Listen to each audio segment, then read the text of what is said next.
হয় না যে ইবাদতটা আপনার শরীরে কষ্ট দিয়ে আপনি আল্লাহ তাআলার রাস্তায় এমনভাবে কষ্ট করতেছেন যে আপনার শরীরই চলতেছে না।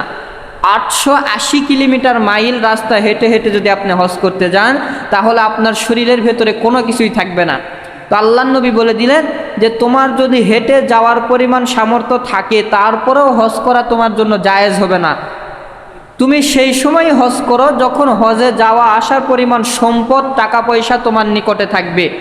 তার মানে বোঝা গেল সম্পদ আপনার আমার নিকটে না থাকলে আপনার আমার উপরে হজ করা ফরজ নয়। এখন হজ কাদের উপরে ফরজ এটা তো বুঝছেন, এখন জীবনে কয়বার হজ করা ফরজ এইটা জানা লাগবে না? জীবনে আল্লাহর নবী সাল্লাল্লাহু আলাইহি ওয়াসাল্লাম বলেন তোমার জিন্দেগির ভেতরে একবার হজ করা ফরজ। জোরে বলেন কয়বার? একবার হজ করা ফরজ। একবার হজ করার পরে বাদবাকি যত হজ করবা সমস্ত হজগুলো তোমার নফল হবে, বাড়তি তোমার সওয়াব হবে। এখন আল্লাহর নবী সাল্লাল্লাহু আলাইহি ওয়াসাল্লাম মক্কা শরীফের ভেতরে বসিয়া, মক্কার সাইডে বসিয়া সমস্ত সাহাবায়ে কেরামদেরকে বলতেছেন যে আল্লাহ তাআলা তোমাদের উপরে হজকে ফরজ করেছে, তোমরা অতএব আল্লাহ তাআলার কাবা শরীফকে তোয়াফ করো এবং হজ আদায় করো। তখন সাহাবায়ে কেরামেরা বললেন ইয়া রাসূলুল্লাহ, ইয়া হাবিবাল্লাহ, আমরা জিন্দেগির ভেতরে কয়বার হজ করব? প্রত্যেক মাসে মাসে কি হজ করব? আল্লাহর নবী সাল্লাল্লাহু আলাইহি ওয়াসাল্লাম বললেন যে না, তুমি তোমার জিন্দেগির ভেতরে সামান্য একবার তুমি হজ করবা, আর তারপরেও যদি তোমার হজ করার সামর্থ্য থাকে তাহলে বারবার তুমি হজ করবা, বারবার আল্লাহ তাআলা তোমার আমলনামায় সওয়াব দিবে এবং বারবার তুমি মাসুম বাচ্চার মতন বেগুনাহ হয়ে যাবা। সুবহানাল্লাহ। এবং এই হজে যাওয়ার পরে হাজী সাহেবেরা যে হজরতে আসওয়াদ পাথরকে চুমু খায়, এই হজরতে আসওয়াদ পাথরকে যেই ব্যক্তি চুমু খাবে আল্লাহ তাআলা তার জিন্দেগির সমস্ত গুনাহ খাতাগুলোকে মাফ করে দিবেন। সুবহানাল্লাহ বলেন। আল্লাহর নবী বিশ্বনবী মুহাম্মদুর রাসূলুল্লাহ সাল্লাল্লাহু আলাইহি ওয়াসাল্লাম একদিন কাবা শরীফটা যখন সুন্দর করে বানানো হয়ে গেল, দুইবার কাবা শরীফকে ধ্বংস করা হয়েছিল। কয়বার? জোরে আওয়াজ করে বলেন কয়বার? দুইবার কাবা শরীফকে ধ্বংস করা হয়েছিল।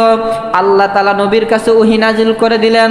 আল্লাহর নবীর কাছে আসিয়া জিবরাইল আমিন ডাক দিয়ে বললেন, নবী গো,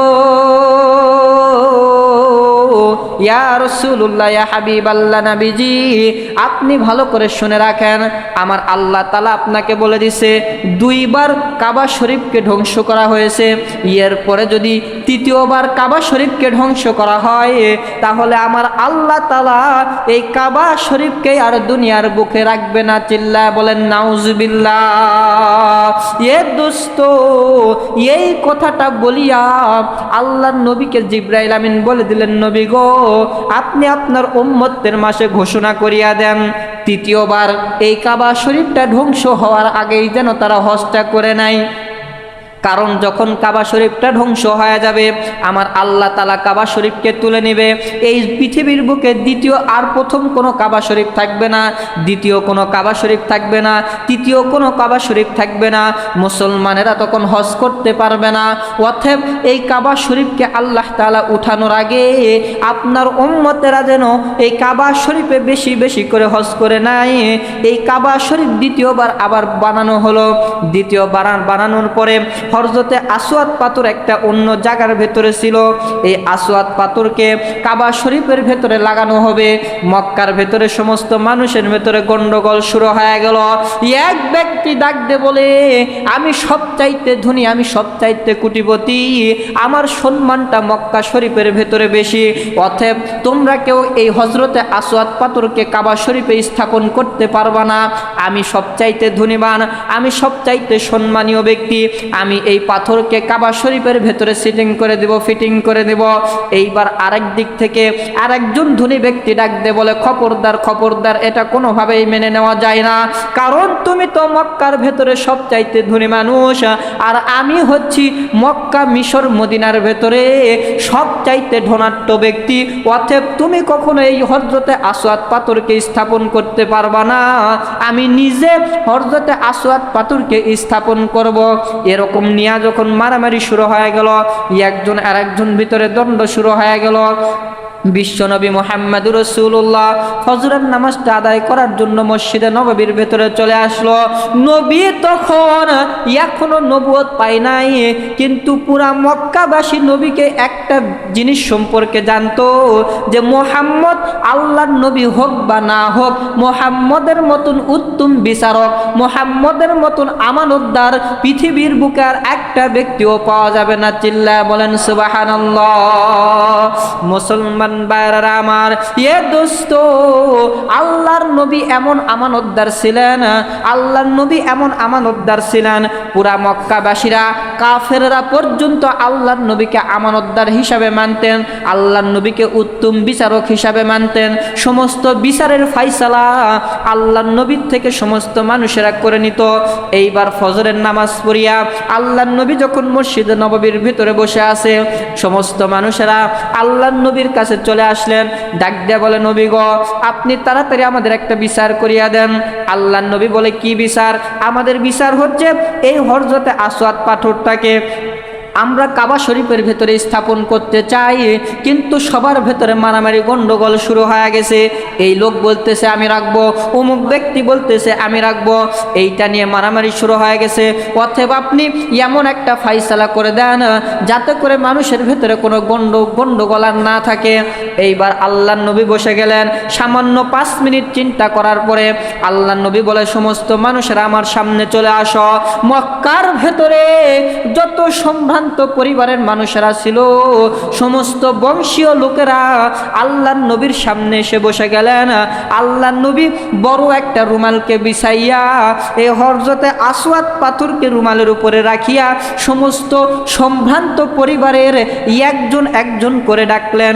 সমস্ত ধনাঢ্য ব্যক্তিদের মধ্য হতে একজন একজন করে ডাকিয়া আল্লাহর নবী বললেন, তাড়াতাড়ি তোমরা রুমালগুলোকে ধরো। সমস্ত মানুষেরা রুমালগুলোকে ধরলেন। সবাই মিলিয়া এই রুমালের করিয়া হযরতে আসওয়াদ পাথরকে নিয়ে কাবা শরীফের ভেতরে স্থাপন করা হলো, এবং সবার ভেতরে দ্বন্দ্বগুলো দূর হয়ে সবাই হাসি খুশি আবার মিলিত হয়ে গেল। চিল্লায় বলেন সুবহানাল্লাহ। মুসলমান ভাইরা আমার, এই হযরতে আসওয়াদ পাথরের ক্ষমতা কি? ক্ষমতা কোথার থেকে আসলো? এইটা আপনাদেরকে বিস্তারিত আমি শুনে দেই। এই পাথরটাকে এমন সম্মান দান করার কারণ হচ্ছে, এই পাথরটা জাহান্নামের ভয়ে কান্না করত। জোরে বলেন কিসের ভয়ে? আরো জোরে আওয়াজ করে বলেন কিসের ভয়ে? জাহান্নামের ভয়ে পাথরটা কান্না করত। এই পাথরটা জান্নাতের পাথর। আমার আল্লাহ তাআলা এই পাথরের সম্পর্কে বলেন, এই পাথরকে আমি আল্লাহ তাআলা এমন ক্ষমতা দান করেছি, যদি কোনো গুনাহগার এমন গুনাহ করেছে, সাগরের ফেনা পরিমাণ গুনাহ করেছে, সে যদি হযরতে আসওয়াদ পাথরের কাছে শুধু মুখটা লাগায়, তার জিন্দেগির সমস্ত গুনাহ খাতাগুলো আল্লাহ তাআলা মাফ করে দিবেন। সুবহানাল্লাহ বলেন। মুসলমান ভাইরা আমার, হযরতে আবু বকর, হযরতে ওমর ফারুক রাদিয়াল্লাহু তাআলা আনহু, সবাই তো নাম শুনছেন নাকি? এ ভাই কথা বলেন না, সবাই তো নাম শুনছেন। হযরতে ওমর ফারুক রাদিয়াল্লাহু তাআলা আনহু এমন একজন সাহাবী ছিলেন, তিনার মতন ক্ষমতাবান সাহাবী পৃথিবীর বুকে আর কোথাও ছিল না। এই যে প্রত্যেক দিন জুমার দিন খুতবার ভেতরে বলা হয়, ওয়া আশাদ্দুহুম ফি আমরিল্লাহি ওমর ওয়া আসদাকুহুম হায়াআন উসমান ওয়া আকদাহুম আলিয়্যু ওয়া ফাতিমাতু ওয়া সাইয়্যিদাতু নিসাই আহলিল জান্নাহ। এই যে খুতবার ভেতরে বলা হয়, আমার আল্লাহ তাআলা বলেন, ওয়া আশাদ্দুহুম ফি আমরিল্লাহি ওমর, পৃথিবীর বুকে সবচাইতে কঠোর দিলের অধিকারী হলেন আমার সাহাবী হযরতে ওমর ফারুক রাদিয়াল্লাহু তাআলা আনহু। সুবহানাল্লাহ বলেন। মুসলমান ভাইরা আমার, হযরতে আসওয়াদ পাথরের সামনে হযরতে ওমর যাইয়া কয়, এই আসওয়াদ পাথরের মনে হয় কোনো ক্ষমতা নাই, এর ক্ষমতা কি আছে? আল্লাহ তাআলা যদি ক্ষমতা না দিত, এই পাথরের জিন্দেগিতেও কোনো ক্ষমতা থাকতো না। অতএব আমরা কখনো পাথরের পূজা করব না। পিছন দিক থেকে হযরতে আলী রাদিয়াল্লাহু তাআলা আনহু আসতেছে। এই সাহাবীকে তো আপনারা চিনেন না? সবচাইতে জ্ঞানের অধিকারী, সবচাইতে আধ্যাত্মিক মহাসাগর হইতেছেন হযরতে আলী। আল্লাহর নবী সাল্লাল্লাহু আলাইহি ওয়াসাল্লাম বলেন, লাউ কানা বাদিন নাবিয়্যান লাকানা আমর, আমার পরে আল্লাহ তাআলা নবী হিসাবে পাঠাইলো আমরকে পাঠাইতো। আর আলীর সম্পর্কে বলেন, আমি হইতেছি জ্ঞানের শহর, আর সেই শহরের দরওয়াজা হইতেছে আমার সাহাবী হযরতে আলী। সুবহানাল্লাহ বলেন। মুসলমান ভাইরা আমার, হযরতে ওমরের সাইটে আলী রাদিয়াল্লাহু তাআলা আনহু আসিয়া ডাক দে বলে, ওমর, এ ওমর তুমি কি বলতেছ? এই পাথরের ক্ষমতা নাই, তুমি কেন বলতেছ? আমার আল্লাহ তাআলা বলে দিছে, এই পাথরকে আমি এমন ক্ষমতা দান করেছি, এই পাথর যদি ইচ্ছা করে আপনার মতো ওমরকেও ধ্বংস করে দিতে পারে, আপনার মতো ওসমানকে ধ্বংস করে দিতে পারে। আল্লাহর নবী এই পাথর সম্পর্কে বলে গেছেন, যদি কোনো কাফের পর্যন্ত এই পাথরকে চুমো খায়, আমার আল্লাহ তাআলা ওই কাফেরের জিন্দেগির সমস্ত গুনাহ খাতাগুলোকে মাফ করিয়া তাকে মাসুম বাচ্চার মতন আমার আল্লাহ তাআলা করে দিবেন। সুবহানাল্লাহ বলেন। এই পাথরকে আল্লাহ তাআলা এত ক্ষমতা দান করেছে, সেই পাথর কাবা শরীফের ভিতরে ফিটিং করা হলো। এই জায়গায় যখন আসওয়াদ পাথরকে রাখা হলো, সমস্ত মানুষেরা আসওয়াদ পাথরকে চুমু খাওয়া শুরু করে দিলেন। সমস্ত মানুষেরা চুমু খাইতেছে। এই আসওয়াদ পাথরকে যত হাজী সাহেবেরা হজ করার জন্য যায়, সমস্ত হাজী সাহেবেরা এই হযরতে আসওয়াদ পাথরকে চুমু খায়। এই কারণে হাজী সাহেবদেরকে বলা হয় মাসুমুল হাজ্জিয়া, অর্থাৎ হাজী সাহেবরা হইতেছে মাসুম, তাদের কোনো গুনাহ, এই জিন্দেগিতে যত গুনাহ করছে,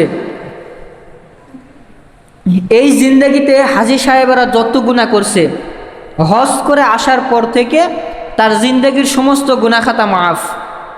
সে হযরতে আসওয়াদ পাথরকে চুমু খাইছে মানেই তার জিন্দেগির সমস্ত গুনাহ খাতাগুলোকে মাফ করা হয়েছে।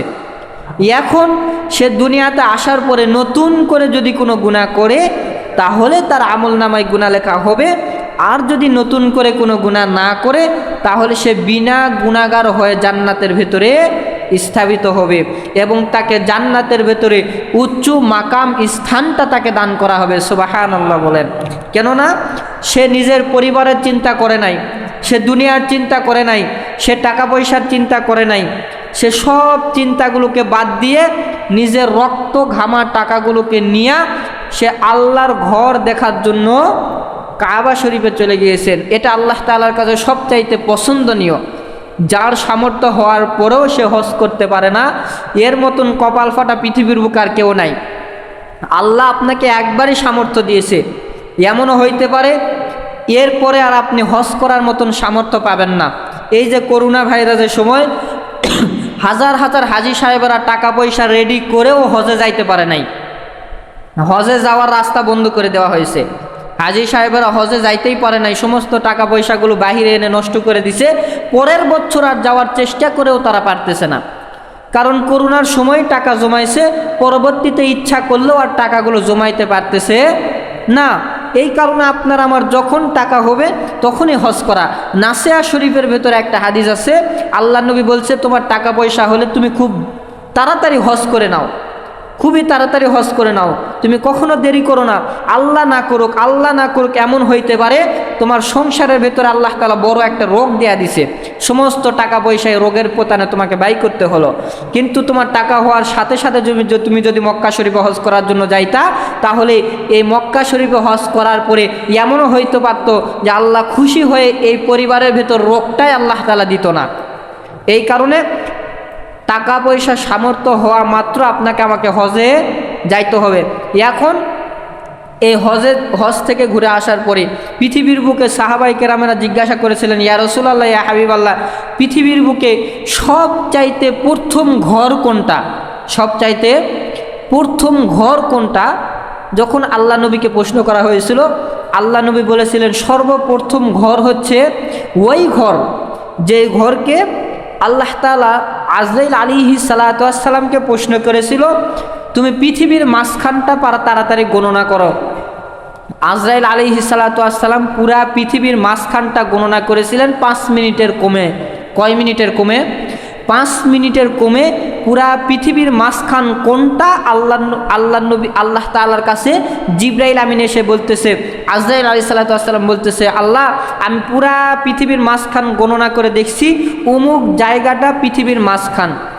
তখন আজরাইল আলাইহিস সালাতু ওয়াস সালামকে বলা হলো, তুমি সেই জায়গা থেকে মাটি নিয়ে আসো। সেই জায়গা থেকে মাটি এনে আপনাকে আমাকে সৃষ্টি করা হয়েছে। আপনাকে আমাকে কি করা হয়েছে বাবা? সৃষ্টি করা হয়েছে। এই মাটি সামান্য, পৃথিবীতে তো কোনো মাটি ছিল না, এটা তো আপনারা জানেন। পুরা পৃথিবী শুধু পানি আর পানি ছিল, তাহলে মাটি কোথা থেকে আসলো এটা জানা লাগবে না? পুরা পৃথিবীর বুকে মাটি আসলো, সামান্য একটু মাটি আল্লাহ তাআলা আজরাইল আলাইহিস সালাতু ওয়াস সালামকে দিয়েছিলেন, দিয়ে বলতেছিলেন যে ফেরেশতা তুমি পুরা পৃথিবীর মাঝখানে এই মাটিটাকে পুঁতে আসো। আমরা যেরকম গাছ পুঁতি না, গাছকে মাটির ভিতরে লাগাই, পানি ঢালি, সুন্দর করে দেখাশোনা করার পরে গাছটা বড় হয়ে যায়, এরপরে আমাদেরকে ফল দেয়, তারপরেই তো আমরা ফল খাইতে পারি। যে যে গাছকে দেখাশোনা করে না সেই গাছ থেকে কোনোদিন ফলও হয় না। তে এই যে মাটি, সামান্য পরিমাণ মাটি এই পুরা পৃথিবীর মাঝখানে আজরাইল আলাইহিস সালাতু ওয়াস সালাম পুঁতে রাখছিলেন, অর্থাৎ রোপণ করছিলেন। সেখান থেকে গাছ যেমন অল্প অল্প অল্প অল্প করে বড় হয়, মাটি আস্তে আস্তে আস্তে আস্তে আস্তে আস্তে বাড়তে থাকে। মাটি আস্তে আস্তে বাড়তে বাড়তে বাড়তে বাড়তে বাড়তে বাড়তে পুরা পৃথিবীর 3 ভাগের 1 ভাগ মাটি হয়ে গেছে, আর 2 ভাগ কি আছে? পানি আছে। তাহলে বুঝছেন, ভালো করে বুঝছেন, গাছ যেমন আস্তে বড় হয়, গাছ যেমন লাগাইতে হয়, আল্লাহ তাআলা মাটিকেও লাগাইছিলেন। তাহলে প্রথম মাটিটা কোথায় পাইছিলেন? প্রথম মাটি হচ্ছে জান্নাতের মাটি। জোরে বলেন কিসের মাটি? জান্নাতের মাটি। জান্নাতের বিল্ডিংয়ের দেওয়াল হবে মাটির দেওয়াল। কিসের দেওয়াল? মাটির দেওয়াল। অর্থাৎ একটা মাঝখানে যে ইটগুলো থাকবে, একটা সোনার ইট থাকবে, একটা রূপার ইট থাকবে। কিসের ইট? একটা সোনার, একটা রূপার। এর মাঝখানে আমরা মশল্লা দেই না? রাজমিস্ত্রিরা মশল্লা দিয়েই তো বাড়ি বানায়, সিমেন্ট দেয়, বালু দেয়, পানি দিয়ে মিক্স করে। আর জান্নাতের ভেতরে এ মাঝখানে যে মশল্লা থাকবে জাফরান, অর্থাৎ জান্নাতের ভেতরে মেশকাম্বরের সুগন্ধযুক্ত মাটি এর মাঝখানে মশল্লা হিসাবে থাকবে। সুবহানাল্লাহ। আর এই জান্নাতের এক টুকরো মাটির কেমন দাম? একজন বৃদ্ধ মানুষ একটা লাঠি নিয়ে চলাফেরা করে তো নাকি? এই লাঠিটা মাটিতে রাখলে তার লাঠির নিচে কতটুক মাটি বার হবে? সামান্য। লাঠিটা তো আর এইরকম মোটা নয়, সামান্য পরিমাণ মোটা। এই লাঠিটা জমিনে রাখলে এই লাঠির নিচে যতটুক মাটি পড়বে, জান্নাতের এতটুক মাটি পুরা পৃথিবীর চাইতে বেশি দাম। সুবহানাল্লাহ। পুরা পৃথিবীর চাইতে এতটুক মাটির বেশি দাম, এতটুক মাটি বেশি উত্তম। এই মাটিকে পানির নিচে লাগানো হয়েছিল। এই মাটি আস্তে আস্তে আস্তে আস্তে বাড়তে বাড়তে যখন একটা ঘরের সমান হয়ে গেছে। কিসের সমান? একটা ঘরের সমান, যে একটা ঘর ওখানে বানানো সম্ভব। তখন আল্লাহ তাআলা ফেরেশতাদেরকে বলে দিলেন, ফেরেশতারা তাড়াতাড়ি আমার একটা নির্দিষ্ট একটা, আমার ইবাদতের জন্য তোমরা একটা নির্দিষ্ট ঘর ওখানে বানায় দাও। সুবহানাল্লাহ। নির্দিষ্ট একটা ঘর বানায় দাও। সেই সময় ওখানে ফেরেশতারা কাবা শরীফকে বানাইছেন। জোরে বলেন কি, কাকে বানাইছেন? কাবা শরীফ। আল্লাহ তাআলা কুরআনুল কারীমের ভেতর বলেন, আউয়ালুন নাস মিনাল হজ্জু মিনাল কাবাত। হাদিস শরীফের ভিতর আল্লাহ নবী বলেন যে সর্বপ্রথম ঘর হচ্ছে কাবা শরীফ। সর্বপ্রথম ঘর কোনটা? কাবা শরীফ। এরপরে দ্বিতীয় নাম্বার ঘর, আল্লাহ নবী সাল্লাল্লাহু আলাইহি ওয়াসাল্লাম বলেন আসানি আলাল মসজিদ আকসা। 2 নাম্বার হচ্ছে মসজিদুল আকসা। এটা পৃথিবীর বুকে সবচাইতে আল্লাহর ইবাদতের জন্য 2 নাম্বার ঘর। কয় নাম্বার ঘর? 2 নাম্বার ঘর। এই কারণে মসজিদুল আকসা হারামে 1 ওয়াক্ত নামাজ পড়লে 70 ওয়াক্ত নামাজের সওয়াব আল্লাহ তাআলা তার আমলনামায় দিয়ে দেয়। সুবহানাল্লাহ। অন্য হাদিস শরীফের ভিতরে পাওয়া যায় 1 ওয়াক্ত নামাজ পড়লে 50 ওয়াক্ত নামাজের সওয়াব তার আমলনামায় আল্লাহ তাআলা দিয়ে দেয়। সুবহানাল্লাহ। যে সর্বপ্রথম ঘর হচ্ছে কাবা শরীফ। এই কাবা শরীফকে তোয়াফ করা যদি কোনো হাজী সাহেব করে, জান্নাতের ভেতরে সমস্ত মানুষেরা কিয়ামতের ময়দানে যখন দাঁড়ায় থাকবে, আল্লাহ তাআলা হাজী সাহেবদেরকে ডাকবেন, ডেকে বলবেন তুমি কি করেছো দুনিয়াতে?